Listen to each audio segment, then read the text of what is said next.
So 35 years ago, about 37 actually now, Walter Bierer in South Carolina was given a challenge to create a ground tester, and he did. And this ground tester puts true continuous current on the full assembly right here, from clamp to clamp.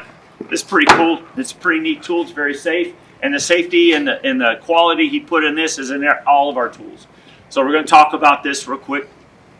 On the grounds testing, your TPGs, we're going to call these a best friend. We're going to talk about two best friends while you're working out in the field, and this is going to be a best friend. This is one of your best friends. It's your temporary protective grounds. All right. So the OSHA 1910.269, if you go to lowercase n, and I would suggest from time to time you guys have meetings and talk about what's in OSHA. But anyways, lowercase n, it talks about your temporary protective grounds. It's something that you should go over once in a while, as well as the other segments of OSHA 1910.269.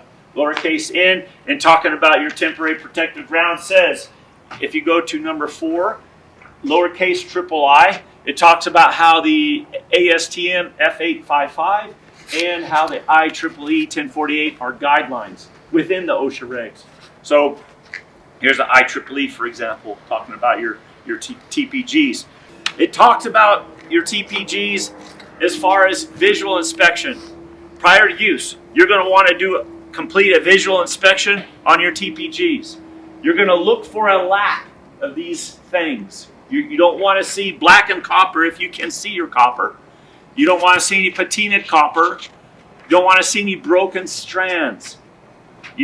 Any smashed cable, you don't want to see that. Any pinched cable, you don't want to see that. Obvious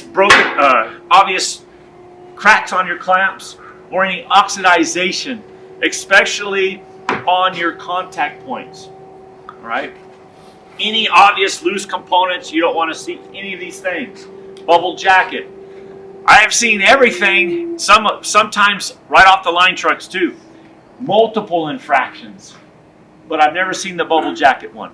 Okay, and the reason why I've seen these things is because the line crews were not informed that they need to complete a visual inspection, so they never did.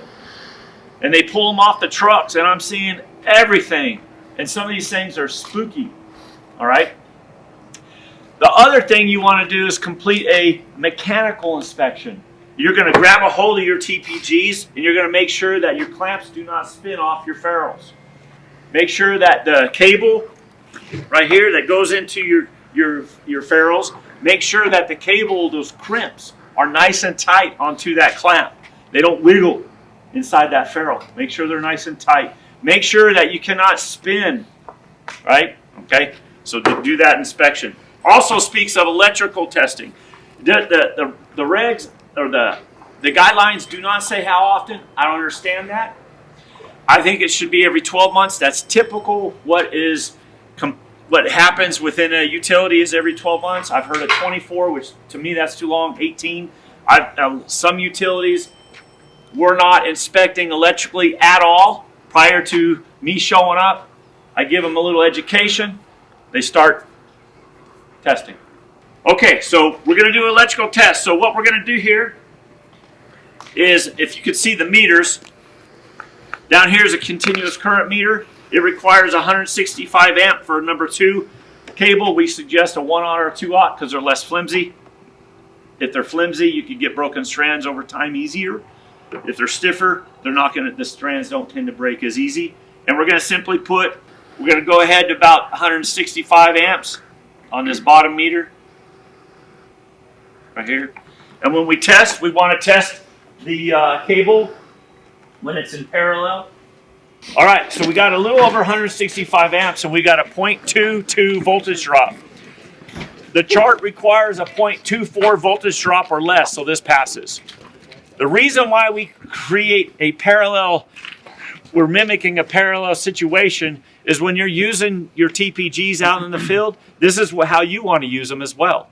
When you set up your EPZ, you're going to go from point A to point B in a straight, basically, line. You're going to have some droopage, obviously, but you're not going to have any coils.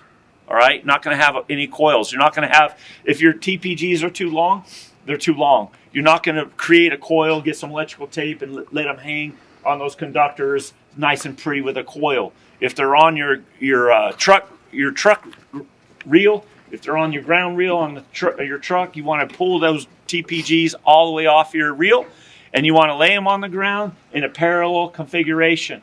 You don't want any coils. And if they're on your reel, they're coiled. You all ever seen a video of TPGs get hit by a high current? And what happens? Explosion. And that cable chases, it runs away from itself. And if something's in the way, it's going to get hit. If you're in the way, you're going to get hit. All right, so you don't want to do that. So you always do the test in parallel. We recommend a 2x12 running 2x4s and have it pre-measured. Lay your cable in that channel that you created and built, and then just do a quick test. This is very quick. It's done.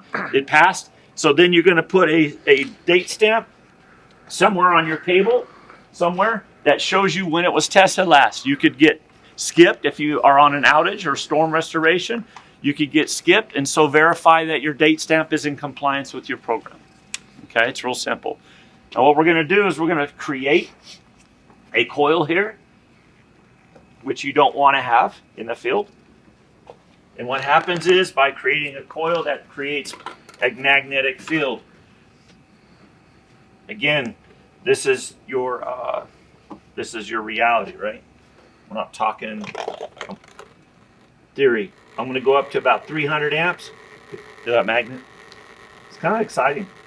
So you guys see this right here? You see that magnet? All right, that's what you don't want, is that magnetic field. It creates a magnetic field. It wants to try to escape from itself. It creates resistance, and it creates thermal activity. All right, resistance creates a thermal activity. All right, so let's go parallel, and let's look at it. This is how it's going to look when you're hanging from point A to point B.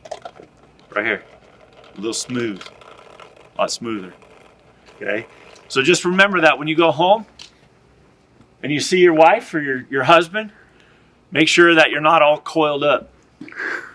Keep it smooth, and you might have children.